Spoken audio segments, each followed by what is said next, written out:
पहले बात करने वाले हैं आज शिवरात्रि के मौके पर जगह जगह दर्शन और पूजा के लिए लोग पहुंच रहे हैं। आस्था का सैलाब प्रयागराज में उमड़ा हुआ है। वाराणसी अयोध्या में भी लोग बड़ी संख्या में दर्शन करने के लिए पहुंच रहे हैं। बता दें आपको, वहीं संभल में भी आज शिवरात्रि के पावन पर्व पर करीब 46 साल से बंद पड़े प्राचीन कार्तिकेय शिव मंदिर के कपाट खुले तो भक्तों का जन सैलाब उमड़ पड़ा। संभल में एक बार फिर सब कुछ बदल गया है और पहले जैसा दिख रहा है जैसा लोग चाहते थे और सालों पहले दिखता था। संभल को सनातनी पहचान मिल रही है। कैसे ये पहचान मिली है और जब लोग वहां दर्शन करने के लिए पहुंच रहे हैं उनका क्या कहना है, इस रिपोर्ट में देखिए।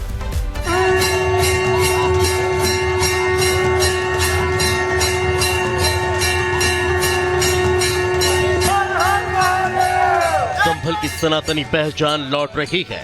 शहर की गलियों में छुप गए हिंदू धर्म के प्रतीक चिन्ह फिर से अपने प्राचीन गौरव को हासिल कर रहे हैं। जामा मस्जिद के सर्वे से शुरू हुई सनातन की तलाश संभल की गलियों में पहुंची। इसी अभियान में इस प्राचीन शहर की असल पहचान एक बार फिर उभरने लगी है। इसी कड़ी में संभल के खगुसराय इलाके में मौजूद शिव मंदिर का नाम भी जुड़ गया। करीब 46 साल से बंद खगुसराय का प्राचीन कार्तिकेय शिव मंदिर के कपाट अब भक्तों के लिए एक बार फिर खोल दिए गए हैं। महाशिवरात्रि के अवसर पर सनातन प्रेमी जनता भगवान भोलेनाथ के दर्शन कर रही है।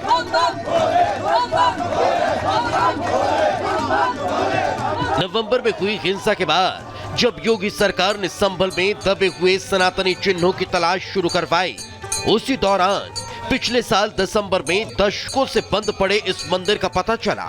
संभल में हुए दंगों और पलायन की वजह से इस मंदिर के कपाट बंद हो गए थे, लेकिन सरकार के प्रयासों के बाद अब 46 साल के बाद भोलेनाथ के शिवलिंग पर जलाभिषेक शुरू हो पाया।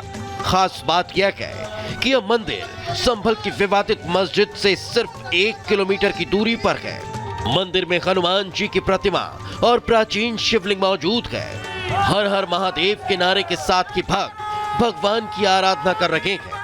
40 साल बाद संभल के कार्तिकेश्वर महादेव मंदिर में महाशिवरात्रि के दौरान भक्त जो है वो प्राचीन शिवलिंग पर जल अर्पण करने पहुंच रहे हैं। आप तस्वीरें देखेंगे कि परिवार के साथ हो, महिलाएं हो, छोटे छोटे बच्चे हो, बुजुर्ग हो, हर कोई मंदिर पहुंच रहा है और जल अर्पण यहाँ पर कर रहा है। प्राचीन प्रतिमा आप भगवान हनुमान जी की यहाँ पर देख रहे हैं, शिवलिंग देख रहे हैं। सुबह से ही जो भक्त है वो यहाँ पर पहुंच रहे हैं, जल जो है वो यहाँ पर चढ़ा रहे हैं और आस्था लोगों की इस मंदिर से जुड़ी हुई है और यही कारण है कि सुबह से ही जल अर्पण करने के लिए, क्योंकि महाशिवरात्रि का मौका है, पूजा पाठ करने के लिए जो लोग हैं वो यहाँ पर पहुंच रहे हैं। यह मंदिर मुस्लिम बहुल्य इलाके में मौजूद है। पहले इस इलाके में काफी संख्या में हिंदू परिवार भी रहते थे, लेकिन शहर में लगातार हुए दंगों की वजह से इलाके से हिंदू परिवारों का पलायन हो गया, जिसकी वजह से मंदिर के पूजा करने वाले लोग भी नहीं बचे। लेकिन योगी सरकार की सख्ती के बाद अब इसकी रौनक वापस लौट आई है। माना जाता है कि यह मंदिर सदियों पुराना है। स्थानीय लोगों ने बताया कि सुरक्षा के बने हालात की वजह से इस मंदिर में फिर से हर हर महादेव के नारे लगने लगे हैं। हमारे लिए बहुत सौभाग्य का विषय है। यहाँ पर दर्शन होना हमारे लिए इस जन्म का तर जाना है। हमें बहुत खुशी है, 40 साल के बाद में हमारा मंदिर खुला है। हमने हमारा पुराना मंदिर था 40 साल बाद खुला है, हमें बहुत खुशी हो रही है। ये तो बड़े सौभाग्य की बात है। ये मंदिर तो हमारी कुलदेवी का मंदिर है। हमारे जो पुरखे थे वो यहाँ पर जल चढ़ाया करते थे, पूजा करते थे। अब कुछ दिनों ये कई सालों बंद रहा। अब जिला प्रशासन की कृपा से ये खुला है तो यहाँ बड़ी प्रसन्नता हो रही है जल चढ़ाने में। मंदिर के पास सुरक्षा के भी कड़े बंदोबस्त किए गए। महाशिवरात्रि के पहले की भीड़ को देखते हुए सुरक्षा बलों की तैनाती कर दी गई थी। इसके अलावा सीसीटीवी से इस इलाके की निगरानी की जा रही है, जिससे सनातन विरोधी इस शुभ आयोजन में खलल न डाल पाए। सुबह 3:30 बजे रुद्राभिषेक हुआ यहाँ और श्रद्धालु बाहर से आए हुए थे। उन्होंने रुद्राभिषेक भी करा और पूजा पाठ भी चल रही है। सुंदरकांड का पाठ भी होगा शाम को यहाँ और भजन कीर्तन भी होगा यहाँ पर और सब भगवान की कृपा, अच्छी व्यवस्था चल रही है। आपको बता दें कि संभल की तथाकथित मस्जिद का मामला फिलहाल कोर्ट के हवाले है। यूपी सरकार ने सुप्रीम कोर्ट में हलफनामा दाखिल कर कहा है कि मस्जिद के पास मौजूद प्राचीन कुआं सार्वजनिक भूमि पर बना है।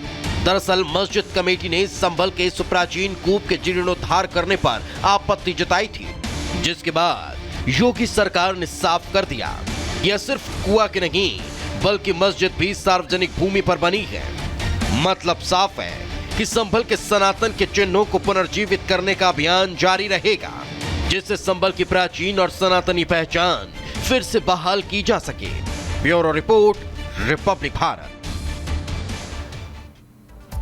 अगली खबर भी आपको उत्तर प्रदेश की बताते हैं, जहां हिजाब ने एक बार फिर छात्राओं के पैरों में बेड़ियां बांध दी है।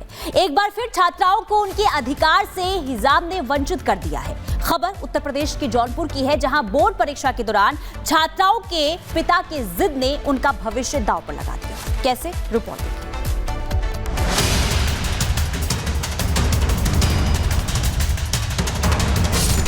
क्या शिक्षा से ज्यादा महत्वपूर्ण बुर्का और हिजाब है?